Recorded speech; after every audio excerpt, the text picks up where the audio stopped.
have an obligation to restructure that note obligation issued on an interim basis by the city. The other component that Mr. DeMaio was talking about, that is the interest-only, short-term, deferred maintenance capital project financing that we executed last year that we have an obligation, or the year before, we have an obligation to take out. The original plan of finance for the private placement assumed that it will be restructured as soon as the city has access to public markets. The city still has a covenant to restructure that original private placement. That obligation is out there.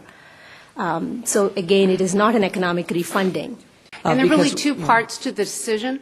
One is that we have a covenant with the bank to use best interest to take this out. And one of the things that I've noticed in the rationale for stretching out these payments over such a long period of time is that you seem to be arguing that, well, we're in a budget crisis, and so in order to give ourselves room right now, we need to refinance this debt in this manner. Would that be the real driving justification for stretching out the payments to 2040? No, not at all.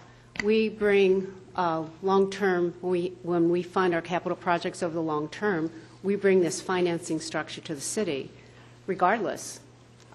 This is the way that we've established through our debt policy a means to fund long-term assets. So you're saying that the financial crisis of the city is not driving the decision to extend these payments out to 2040? I'm saying that there is an affordability issue, but we would bring this structure to you anyway, even if we were flush.